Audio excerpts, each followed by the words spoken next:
Hi, friends. Lauren here, wishing you a Merry Christmas, a Happy Hanukkah, all the good wishes for a Happy New Year. This week, we're going to have an encore presentation of Suzanne Savoy. I call her Suzy. She's my good friend.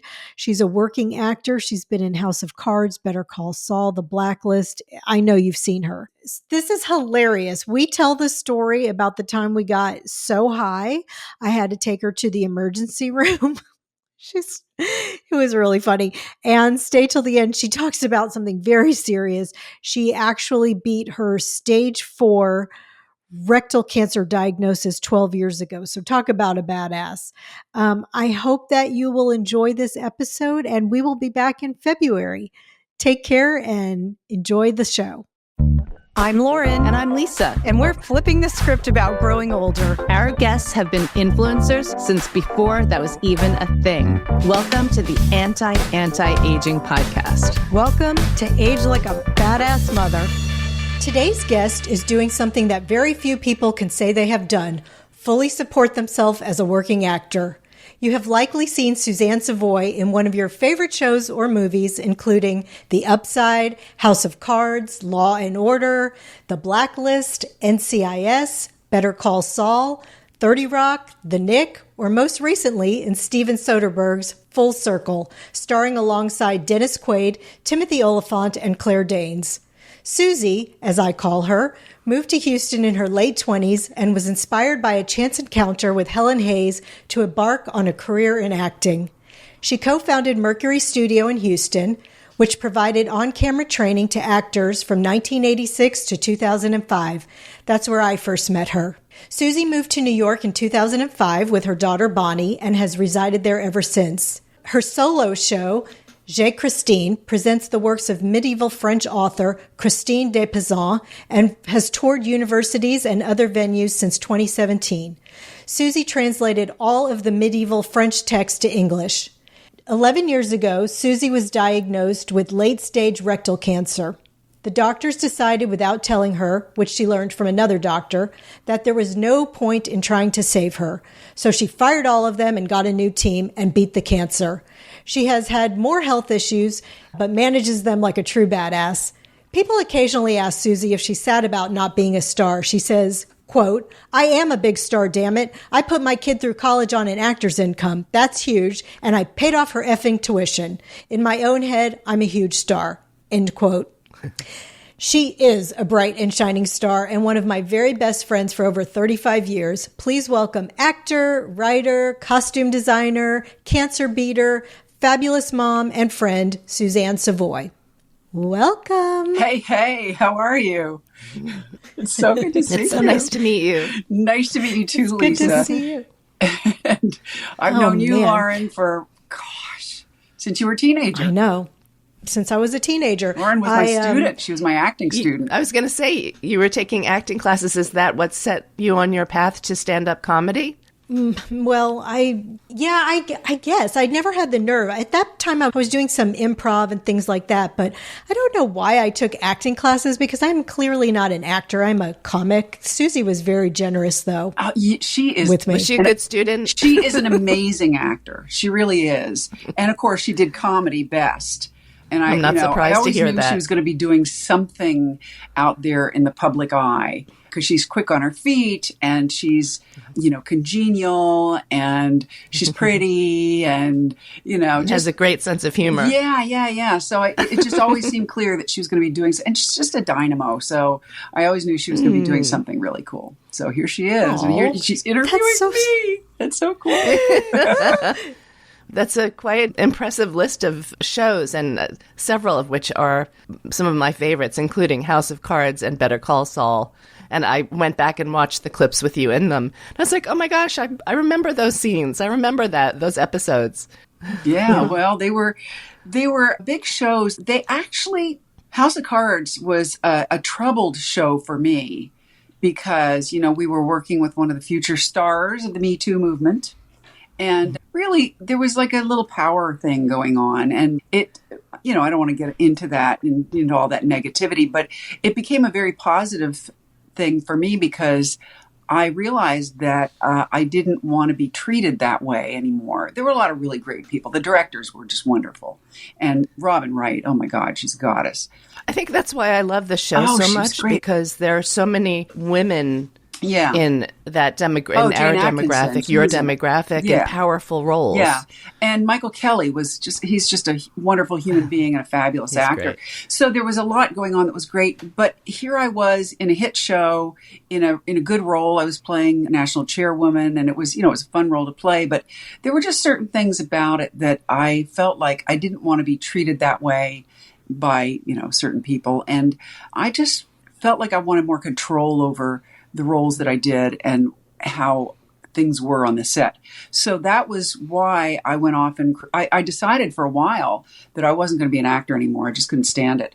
But instead of giving away my ball to the boys on the recess yard, I decided instead to create my own content. And I landed on something that turned out to be just a fabulous project for me in so many ways. And I'm still doing it. That was back in 2016, I think I started doing that, Je Christine. And I'm still doing it. And it's led to all kinds of wonderful possibilities. And now when I'm on set, nobody treats me bad anymore. Now they treat me with a lot of respect. I get, the queen bee treatment. And I think it's because I sort of stood up and took things into my own hands and created my own content, my own projects. And I think people really respect that. Tell us about Je Christine or Christine de Pizan, because she's a fascinating character. You got 2 hours? Just give us the short version, and then also, that you translated this text is crazy. It is crazy. So just talk about that. And I just want to say I've seen the show, and it is phenomenal. And I saw it in Austin when you performed it. I don't think that place is there anymore, but it was a replica of Shakespeare's Globe Theater. That's right. And that was unbelievable. It was on somebody's property. And there had been a joust outside the theater that day. So as I was doing the show, this, show that supposedly takes place in the 15th century, and there's horses outside, like just a few yards away from where we were sitting, champing at the bit and stomping because there was a storm coming and you could see the storm coming. Man, I wish I'd been to see that. I'm a project person. And so just the thought of wearing that headdress and building the gown, because I had been a costumer in a former life. So, and that costume was incredible. And the set. It's really heavy, but it's really fun to wear. She made a living as an author, like one of the first women to do that, right? She was France's first professional female author, starting in the late 1300s and into the 1400s. She started out, yes, was she privileged? Yes. Her father was an advisor to the King of France. He brought him over from Italy. And so she had access as a very small girl to the Royal Library, probably, and to her father's library. So, and her father encouraged her to read and to study. Her mother did not. Her mother thought she should just, become a nun or something. But her father encouraged her, and her father she was put into an arranged marriage. Her father found a husband for her when she was 15, and the husband was about 10 years older than she was. He chose this husband so well. She loved him with all her heart, all her body. Oh, wow. She wrote amazing poems about him. And then when she was quite young, in her early 20s, he died. And all of his estate was taken by the crown because women did not inherit their husband's property back then. So she was left and her father was dead by then. So she was left destitute, having to care for her children and her mother with no income. And she didn't want to just marry some dude for money because she knew what real love was. And she just thought, no, I'm never going to get married again. I've had the best. Why would I do that again? Mm-hmm. And she didn't want to do any of the other things that women were left to do to make money. So she started writing little short poems, little cute poems to sell to courtiers to give to their sweeties or whatever as kind of Hallmark cards. And they loved them. They were great. So they asked her to write longer and longer poems, and she did longer. And then she got into this debate, a literary debate with the big hoity-toity clergymen who ran the University of Paris and who ran a lot of the government. And she went up against them about a book that she felt that was very popular. It was a novel called The Romance of the Rose. And she felt that it was a rape manual and it should not be used as a literature book for young men to read and learn morals from, because their teachers were saying, oh, this is good moral work, haha. But it wasn't. It was a satirical work in many ways. And it ends in basically a rape. And so she got into this epistolary debate with all these powerful men. And you would think that would be a very dangerous thing to do. She could get imprisoned. She could get killed. She could get banished, whatever.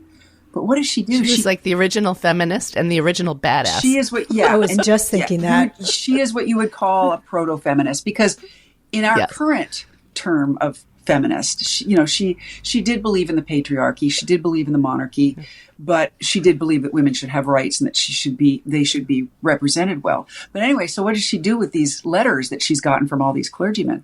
She saved copies of her letters that she sent to them, and she saved their letters. She bound them in a beautiful book with leather bindings and gold fittings and clasps. And she dedicated it to the Queen of France and presented it to her. So now she had a royal mentor, so nobody was going to mess with her. She was a total badass. Total. She was a badass. Yeah. I'm so glad that resourceful. you brought that to life. Well, okay, so we jumped right into that. We didn't really talk about, I wanted to talk about, your younger years, and I just admired you so much as a mother. We really became friends. We did. We bonded as moms.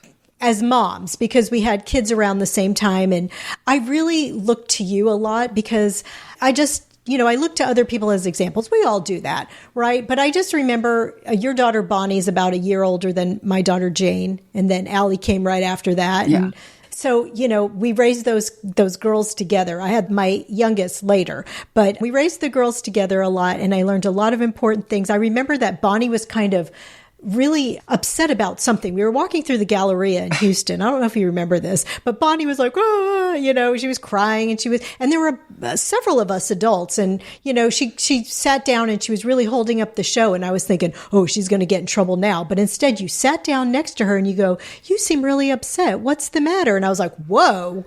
Holy cow, that's how you do it. That is how you do it. And I just remember, you showed her so much respect and really raised her, and she's a badass too. Mm-hmm. She is. Right? Well, I learned really early on, a lot of people thought I was raising her wrong. And I mean, did I spank her? I spanked her like 3 times. And they weren't big spankings. I always did a light one, and then I'd twist my hand and go. The third one was the one that smarted and left a little red mark. But still, after that last one, I thought, I'm not teaching her anything with corporal punishment. She's just learning that mommy's mean and, mommy can get mad, which so what? That doesn't teach her anything. So my mother, a lot of folks thought, they're like, you need to punish her. You need to put her in a closet, whatever. And they put me in a closet, so you just put her in a closet. Right. Yeah, okay, that was the 30s mom. So I learned that when I listened to them and stopped listening to her, that's when I made my biggest mistakes. If I listened to her and really figured out what was going on, because she had a lot of physical ailments that nobody could ever really figure out what was going on. And it was probably an autoimmune disorder that she's still trying to get sorted out now as an adult. But, why punish a kid because she doesn't feel good? That's just wrong. So, yeah. And she's you were ahead of your time adult. Because parenting awareness around that style of parenting has sort of evolved over the last, at least since I had our son 20 years ago. Yeah. So you were definitely ahead of your time. Well, I had people who, influenced me, who I looked up to. Yeah. We all do that for each other, but I've told you before, but I want you to know you really did do that for me. So, Jane, Allie, and Far, thank you. And then can I tell our famous story of you tell whatever story you want. Before we started this podcast, Suzy was drinking out of a wine glass. It looked like wine. And Lisa's like, oh, are you drinking wine? I was thinking to myself, there's no way this woman is drinking wine. She doesn't drink. She doesn't, she's the straight as an arrow. Popping pills and drinking wine. I thought that was so funny. She was like, this is how we're starting the podcast. Yay. I was taking my insulin and drinking wine. But this, right, exactly. I knew that was something like tea and, whatever, a mint or her medicine. But one night, our girls were little. Oh my God, you she tell that story? Oh my God. Is it okay? Sure, you said she came over for dinner. We got the famous Kim Sun Vietnamese food from Houston, the best Vietnamese at the time. Andy and I had like a little joint out in the garage. And Andy said, you guys go out to the garage and smoke and I'll take care of the kids and you won't have to worry about them tonight. And I was like, oh my God, he's my hero, my husband. So you and I go out to the garage. We take a puff. We come back in. You have to preface this with, I'm not a smoker. That's what I said. You don't drink. You don't smoke. You don't do anything. Nothing. Well, I do some things, but not that. Well, like what do you do? Sex. Well, obviously. That's a pretty good sex. That's good. You're not a virgin. Okay, good. Okay. And so anyway, we're high. We come in and all of a sudden, a few minutes later, you go, you know what? I don't feel good. Like, I feel like I'm going to have a heart attack and I feel like we need to go to the emergency room. No, and I called a doctor first, a friend of mine who was a doctor. And I told him all my symptoms. I didn't tell him I was high. And he said, well, I think you should go to the emergency room. It sounds like either, just to be safe, go to the emergency room. Yeah. Pot high panic attack. Oh my God. Yep. And, she had a little kid, so she's like, I can't go home with Bonnie. What if I have a heart attack while I'm home with Bonnie? So I take her to the emergency room. And even I'm high, and I'm not thinking this is because she's high, because I'm high. So we're sitting in the emergency room in Houston. Long time. Like hours. Probably because they were looking at us going, these chicks are just stoned. It was probably only 5 minutes, but we thought it was the 6 hours. No, it was a long time. And finally, you like burp, you fart, and then you look at me and you go, oh, I feel better now. Let's go home. I was like, I'm going to kill you. And it was just at that moment that the nurse came out to call out my name. She goes, Miss Savoy. And we're like, running out. That's a great story. So, she looks like she's all distinguished, but, I had a bad effect on her, of course. Distinguished. So, very distinguished. Well, you play distinguished. I think that most of your roles, every time I see you on TV, you play some really like hoity-toity women. Well, I grew up with women like that. So, oh man. Do you find that the roles are limited or plentiful? Because I guess, seeing you on House of Cards and in Better Call Saul, you're playing an age appropriate role. And we're always hearing about how difficult it is for women in show business as we age. And I lost my train of thought. I know. What age range? Age range do you play? And I guess, do you feel like the roles are plentiful? We'll be back after a quick break. Hi, friend. Lauren here. Are you looking to add more plant-based meals to your life? If so, please download my free cookbook, Cook Your Way to Health with Well Elephant. You'll get healthy, guilt-free recipes like sloppy joes, lasagna, spring rolls with peanut sauce, cupcakes, and honey mustard dressing. Go to wellelephant.com right now to download your free cookbook and start adding more health-promoting meals to your life.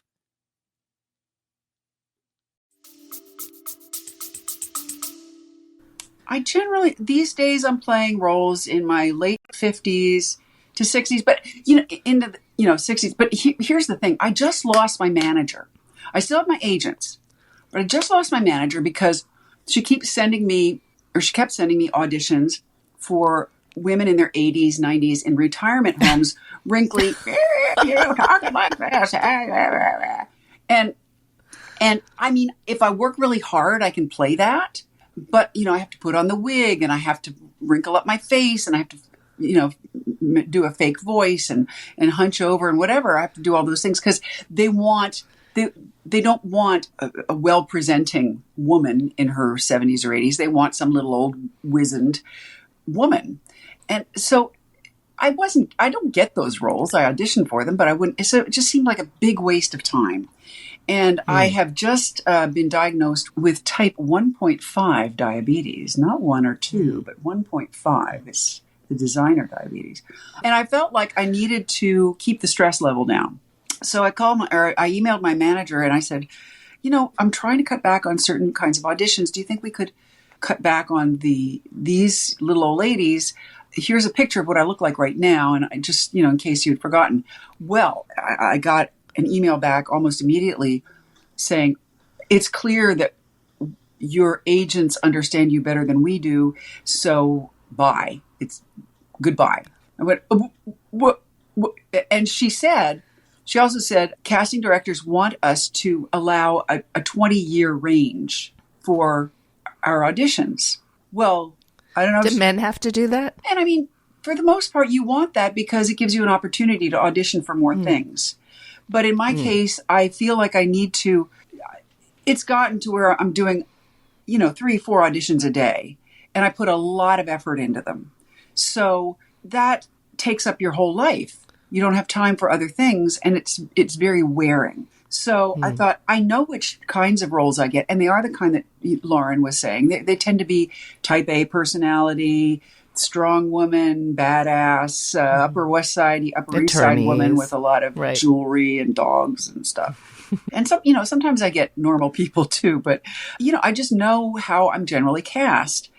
And so I lost my manager. And I realized she was right. She was actually right.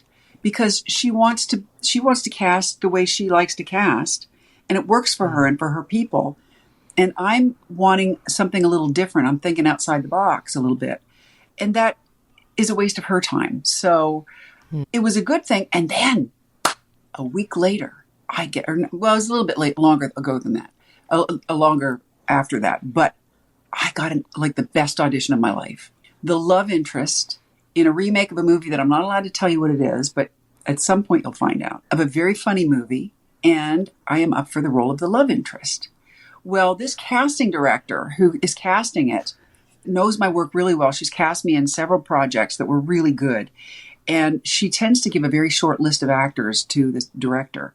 And she sent me out to the director with had me audition. And so fingers crossed, watch this space, see what happens. Yeah, so I'm Can excited. you tell us a little bit about the last series you did with Dennis Quaid? Oh, that was so fun. Steven Soderbergh is my god. Everybody who works with him it's unlike working with any other director. He is. And you've worked with him a few times. Yeah, now. about 3 times.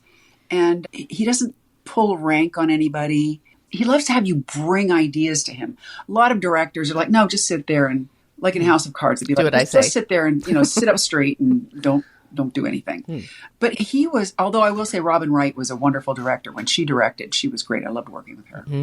But no, Soderbergh, he usually works with the same crew people or as many of the same crew people as he can because they are like a unit. He barely has to say anything and he doesn't say much. They just know what to do. And he'll use a dolly for a lot of his shots. He's not shooting sort of the big blockbuster style. He's usually shooting that indie style that he loves so much. So you're getting a lot of those, what they call European cinema shots where they're 11 minutes long and it's on a dolly or handheld and following the actors around. And to do that without laying down tracks so that you know exactly where you're going to go and the actors hit their marks, doesn't do any of that. One of the biggest compliments I ever got was when we were working on Full Circle.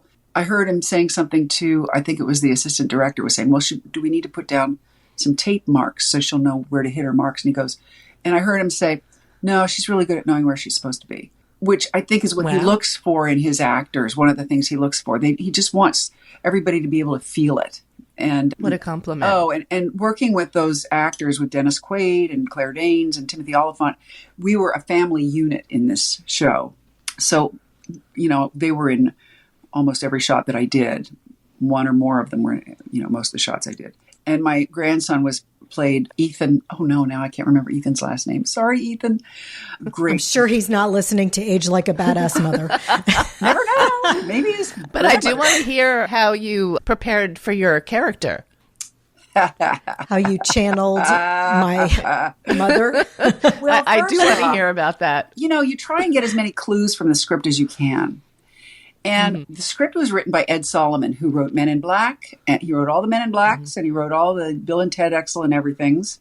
So I think he's the highest paid screenwriter in America, something like that. He's really up there. But a sweet, lovely man. Again, very much like Steven Soderbergh. And so I'm thinking, Ed Solomon, I'm playing a mother, and she's really difficult. She's like a real handful. I went, oh, he's writing about a Jewish mother. Okay. He writes about what he knows. I know some Jewish mothers and, who are a handful. Not all are, but Lauren's mother is a big personality. And that is so sweet. I've only met Lauren's Aunt Joan. I haven't met her mom. She is nothing like you've met. I know. Have you met Joan, That's Suzy? what I've heard from you. No, so tell us about what you took from Lauren's mom and brought to your character, the Jewish mother. Well, the main thing was it's all about me. Everything is about me, and with a lot of emotion.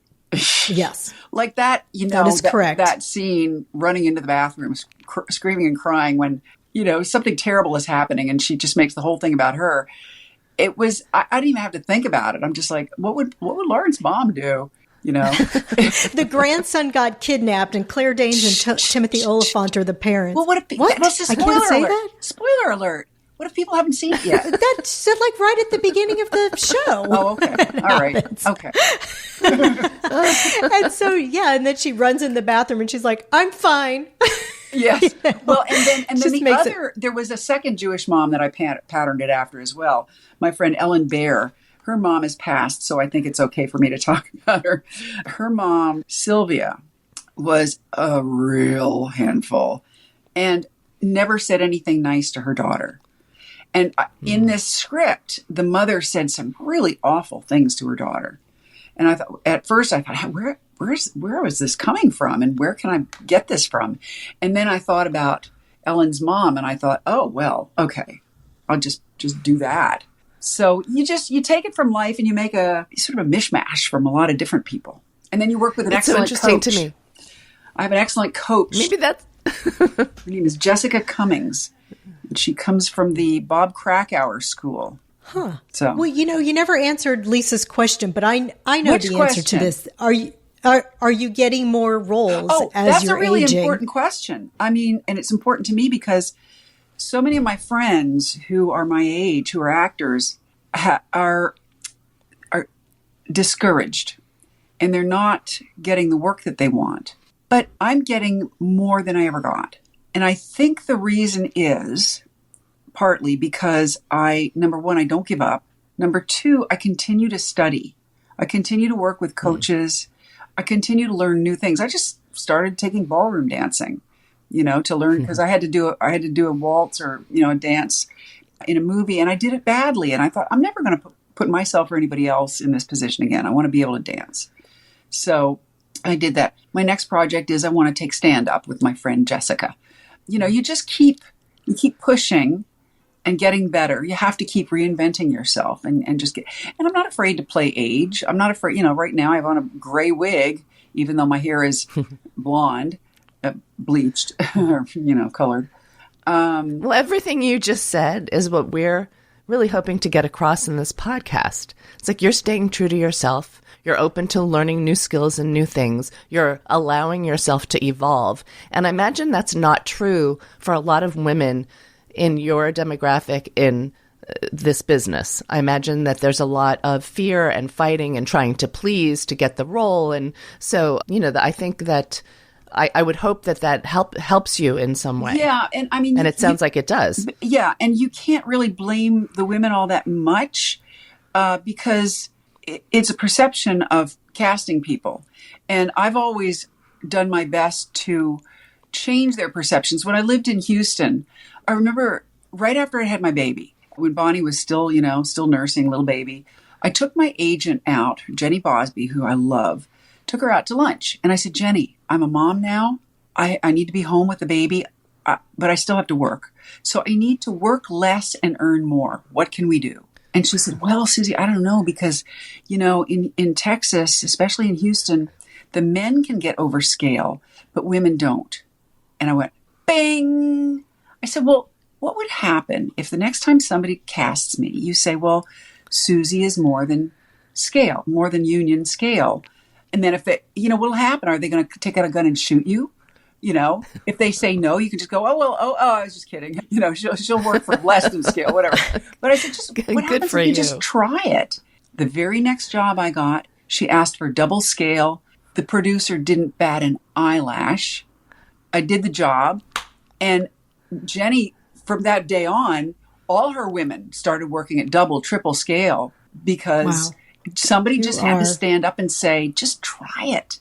But that's what it takes. You got to think in those terms. That was you, but you stood up and you said it. I mean, you did that. I did. Darn it. I imagine that can be a scary thing to do when you said, you can't blame other women for wanting to change to fit into whatever they're looking for, because it's got to be very scary. I mean, that's scary enough. Culturally for us as we age, and again, which is why we have this podcast, and we're trying to sort of help change that general perception. But when you've got you're being judged all the time and critiqued and everything, it's got to be just a gazillion times harder. It is hard. But here's something that I learned from an acting class at HB Studios about 10, 15 years ago. I took classes at HB Studios. Well, I did. Austin back in the 80s. Austin Pendleton, who I think has been there since then, is a wonderful teacher there. He's just a real New York fixture. And I was taking a class with him and I decided to do a scene from The Graduate with this really gifted young actor. And I did a scene where I think she gets, she's seducing him. And she, takes her clothes off. In this particular one, I just went down to my bra and panties or something like that. And I just was so nervous about, I thought, I have to look really pretty so that this young, thinking in terms of the character, she needs to look really young and pretty so that this young man will find her attractive and she can seduce him. And the scene fell flat. It was terrible. Mm-hmm. Then Austin sent us home. He said, try being more true to yourself. Do this, do that, do the other. So I went home and I got my mother's pillbox hat.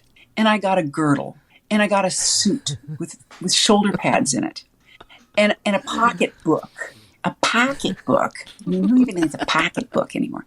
And I have my mother's pocketbooks. Yeah, and I did the scene like that, and I had a slip on, and so it suddenly became very kinky.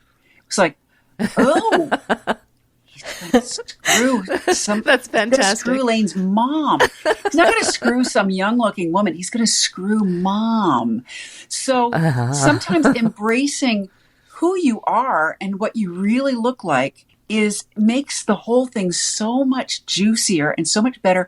But it's very hard to give in to that because, as you say. We feel that we're being judged. We have people telling us, you should lose weight. You should get a tummy tuck. You should get a boob lift, you should get Botox. The whole reason Steven Soderbergh casts me is because I have had no face work done. He doesn't want actors that look Botoxed up. So, but you're beautiful. And gorgeous. I think what horrifies me when I see so many of these actresses on TV now who were once beautiful, but they look strange because they've had to succumb to the pressure. I noticed, I haven't seen it yet, but there's that series about Truman Capote and the Swans or something. Mm-hmm. And I think the actresses that I saw, at least in the trailer, I didn't recognize them. So good for you for not succumbing to that. Well, I haven't yet. We'll see what happens. I might. Well, I might get speaking. Weakened. I know it's so hard. I fight against it all the time. Yeah. I'm like, damn it, I need to get some Botox. But okay, so. I guess there's a way, though, to do it where it doesn't do that to you, though, because there are certainly plenty of women in Hollywood who we see, and they are Jane aging Fonda. beautifully. Years ago, somebody asked Jane Fonda, they said, when you look in the mirror, what do you see? And she says, really good work. But now she says she regrets having had a facelift. So, doesn't she? Facelift? Yeah. Excuse me?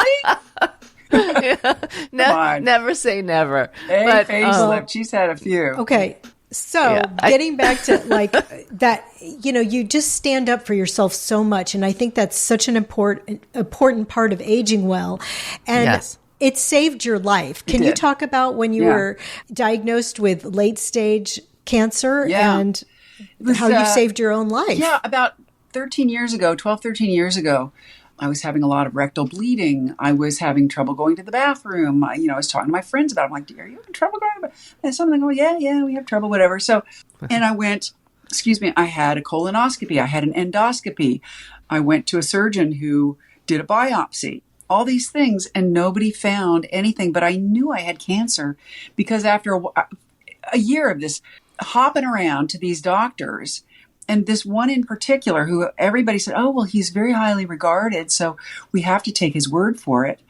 Totally missed it. There's a big old size of a big fat snail, escargot wrapped around, my bum hole and blocking everything. And it took, it had gone on for a year. And I finally went into this one doctor said, okay, I think it's these hemorrhoids. You're just an older lady. It's these things happen. Just take a laxative. You'll be fine. And they all said the same thing. Well, he's so dismissive. Oh, so dismissive. And so I said, well, if it's hemorrhoids, then whatever they are, they're causing a lot of trouble. Let's get rid of them. So hemorrhoid surgery is pretty extreme and it's very painful. And it's a hard healing process from what I hear. But we scheduled it. I've heard the same thing. Fortunately, he went on a golfing trip down to Florida or someplace, and he had a woman doctor filling in for him. So I called up. I said, I got to come in. It's getting worse. I can feel it pressing against my spine. There's something there. I have cancer. Something, please. And meanwhile, nobody's taken any images. So I go in and she's like, well. After a whole year? After a whole year. This is a year? A year. All they did was colonoscopies and, like sticking things up there. So finally I'm sitting there and she's still shaking her head. So going, no, but we have to believe this doctor. He's so well regarded. So I thought, all right, I'm an actress. I hate to do this, but I have to do it. So I just started screaming and crying. I pulled, Lauren's mom. And I said, I can't go on like this. Why are you not taking images? So she went, all right, we'll take images. Well, of course, as soon as they did, all the doctors come running like cockroaches, running out of the walls to check me out. And then all the male doctors couldn't wait to stick their fingers up my butt because it was just up far enough that only the men with really long fingers could touch it. And I'm hearing that this is like the big locker room talk is who could touch the tumor in Suzy's butt is what they're, at the cancer board meetings. So I get this feeling when I go and talk to the oncologist that they're not going to really treat me because they were going to just give me some chemo and no radiation and not much. And then that was it. And I thought that doesn't sound right. This is stage 4 rectal cancer. The survival rate is, and it was it was a skin cancer in the rectum, which is really weird. So I went back to this radiation oncologist that I had seen who I really respected. Young guy. He gave me some intel that he'd heard that what I thought was true, that this is what the scuttlebutt was and that they weren't going to really. So I went about finding a doctor who was sort of outside the system. I mean, he still had privileges at a hospital. So I found an oncologist who would treat me aggressively and I got radiation, which unfortunately caused other problems later on, but it saved my life. And quite quickly, as soon as they started treating me, the darn thing started going down. And I mean, there's story after story within this story of just people not paying attention, reading charts wrong. At one point, they were going to close me up, give me a Barbie butt and, and a colostomy bag for the rest of my life because they were reading last year's colonoscopy. And they were like, oh, your cancer's it just sounds like a lot of potential malpractice going on there. No, because they all I asked about that and they were all like, oh, we can't speak out against our fellow doctors. I'm like, well, what about your fellow patient? What about the person who's paying you to get her well? But no, they're all like they're in this little club together. So, I mean, I'm not saying all doctors are like that. I have found some amazing doctors. The surgeon Faith Menken, who took care of a lump in my breast, she's amazing. So, well, I think what you said, I mean, you really listened. You knew, there's something about knowing, right, that something's not right. No matter what all these people who are supposed to know everything about this are telling you, you just you knew it. Yeah, when you look in a doctor's eyes and they glaze over like they don't even see you and they see a number and like a toe tag on your toe, you know that they don't see you as a living person. You're just, and of course, surgeons are not known to be the warmest, fuzziest people in the world. So, but yeah, no, I really, really got a bad feeling from that. So, but you advocated for yourself. I did. Yes. And that's, you know. And I got lucky. I mean, the fact that I talked to the right doctor who knew the right intelligence. What if I hadn't talked to him? You know, I don't like the fact that so much is left up to luck. I don't like that. And I think, well, Lauren's story is a great example of that, and something that we really preach on the podcast too, is like, you do have to advocate for yourself. Do not give your power away, especially, you know, in the medical field. But earlier, when you mentioned your wig, I said, oh yeah, I wondered. And the reason I said that isn't because it looks like you're wearing a wig, but because I had watched your YouTube channel that you created when you were going through the cancer treatment, which I thought was incredible. Can you talk about that a little bit? I've lost my hair twice, 12 years ago when I had rectal cancer. And then 3 years ago, I had ovarian cancer, but it was encased in my uterus. And it had gotten to a very bad point because the radiation from my rectal cancer had blocked off my uterus and my cervix. So you couldn't go in to do pap smears and so forth. Couldn't really see what was going on. And this cancer grew very quickly. And so I had to have the hysterectomy and treatments, and it was very harsh treatments. Lost my hair again. Well, you know, different people, a friend of mine down in Houston, Winston Durden, who's a writer, said, well, you love wigs. I'm like, yeah, I love wigs. I don't mind losing my hair because I have 2 big bins full of wigs that I've collected from acting and from cancer and whatever. I love them.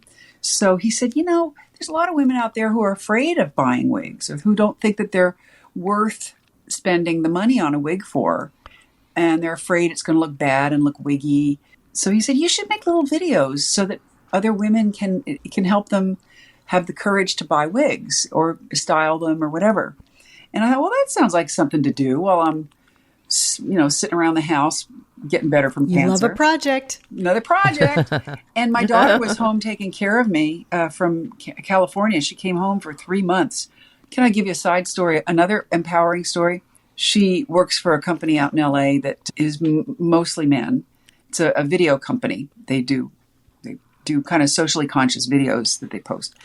And she does very well there, but they wouldn't promote her. All these men who were coming in after her, buddies of the owners, were passing her by, and she was having to fix their mistakes. And they were getting raises, the usual story. Well, she came and took care of me for, I think, 3 months. And I was so worried that she was going to lose her job.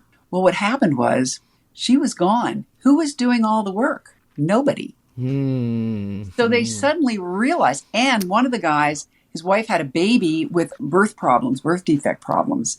And so he suddenly discovered what it was like to have a child that needed a lot of care. And he suddenly went, oh, Bonnie's taking care of her mother. Oh, we should give that girl a raise. While she was gone, she got 2 raises and a promotion. Incredible. Right. All she had to do was go away. Ladies, remember that. Just walk away for a little while and see what happens. Interesting. It's a shame that's what it takes to have them see your value, but hey. And then, that's finish what your it takes. Chemo Bean story. So Chemo Bean, it is on YouTube. If you go to YouTube and put in Suzanne Savoy, Chemo Bean, I think there's about 8 videos now. And I talk about the different kinds of wigs, because there's all different kinds of construction. I show a lot of my own wigs and how I wear them. I show headscarves and hats and different ways of tying things on your head. And I show a catalog that's out there, the TLC catalog that the American Cancer Society does, which is a great catalog. There's one video where I just sit on the couch and leaf through the catalog. People love it, So I've gotten a lot of really wonderful feedback from folks who have seen the videos or who have passed them on to other friends who they feel need to look at them. And there's a lot of videos out there to help people who are dealing with hair loss from cancer. There's really a lot of people out there doing this. So I'm just another person doing it, but I'm just doing it my way. I don't know. I really love your channel, and it was very inspiring. And I am not on a cancer journey, and it made me want to go out and try some wigs. So I'm like, wow, because the way you describe how to wear them and the things to look for and everything makes them look completely natural, which I think is what the fear is, that you're going to look like you're wearing a wig, right? Yeah. Yeah. So, and I wouldn't have known you were if you hadn't mentioned it. So it's a $12 great. wig. Unbelievable. That is pretty really unbelievable. Good. It's starting to look clump really up. good. They do have sort of a shelf life on your head. A shelf life. But you obviously couldn't work during the period that you were getting treatment. Oh, when I got treatment, Wow. I was too sick and too exhausted. And I mean, there were days when I cried, when I really just thought I couldn't get through it. But I will say that the minute that my treatment stopped, I started feeling better. I guess it was this particular chemo and the first time as well. Anytime I've gotten really sick or had a really bad, like when my husband left me and I was left like crying on the floor, something really great always happens afterwards. I think because you're so raw and you're so out there and people recognize that and they want to help or they want to capitalize on this really person who's channeling their inner stuff. You know, that stuff can be really great on camera, I guess. So, well, I mean, you came back and worked again. I mean, I think that's the point I was getting to. I've had my best 2 years since my cancer was in 2021, I think. And I've had my best 2 years since then, ever. Incredible. So, yeah. You take really good care of yourself. You've battled a lot of health issues and now you're doing type 1.5 diabetes. And so how are you taking care of yourself? I mean, you really, I know, put a lot of thought and work into it. Yeah. Well, again, listening, you know, I really listened. I was at Memorial Sloan Kettering. For some reason, I went there for when my blood sugar went to 1,257, which it's supposed to be under 100. And it was like, and I didn't know. I just knew my mouth was really dry. And, so, you know, just a lot of real weird things were happening. My eyesight was going. And so I had an appointment with my doctor and I said, would you take my blood sugar? I think something's wrong. She took it and she's like, get to the hospital right now. And she was at Sloan Kettering. So she sent me there. Well, the folks at Sloan Kettering, even though it's a cancer hospital primarily, they had a really good training program for how to count your carbs and how to do all the insulin and all of that. Because there are a lot of fine points to it. You know, you're supposed to eat the vegetables first and then the carbs because that helps the insulin work better. Just don't freak out if you start to get a spike. Don't suddenly freak out and go in the other direction too far. If you suddenly plummets, don't start eating a bunch of candy. You have to eat a little bit, but you don't want to eat the whole candy drawer, which I started doing it in the beginning.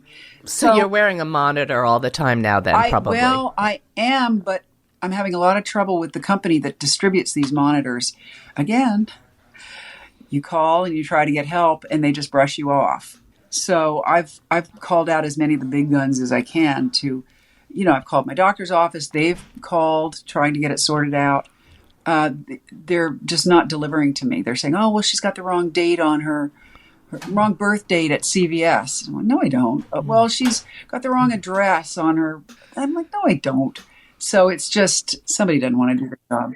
Please share with us the diet and lifestyle changes that you've made since your health journey with cancer and type 1 and 1.5 diabetes. Actually, Lauren's been a great inspiration over the years because, she does so much with nutrition and lifestyle. And so I was already, even though I don't follow her regimen to the T, I've been eating very much in that way for a long time. Whole food, I'm vegetarian. So I'm more vegan. plant-based. Very completely plant-based and very little oil. I mean, that's where I don't follow it to the T. Is that sometimes I do use a little oil, but very little. And I don't eat gluten because I find that it gives me inflammation. So I was already there. So when they were teaching me at the hospital how to count carbs and do this, that, it was really not much of an adjustment at all. So when I went back, they give you the sensor and they give you all your stuff and they send you on your way and you come back for a check several months later and they check your blood sugars over the long haul And they were shocked. They were just shocked because a lot of the time I was 99% of the time within the range that they wanted me, which is apparently, quite a feat.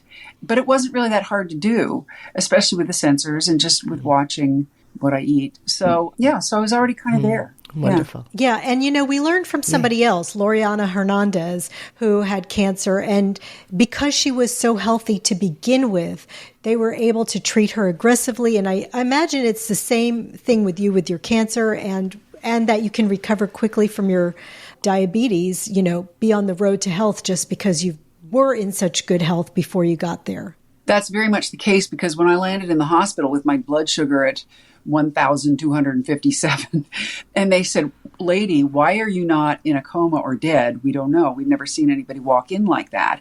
And I really, my vital signs were all perfect.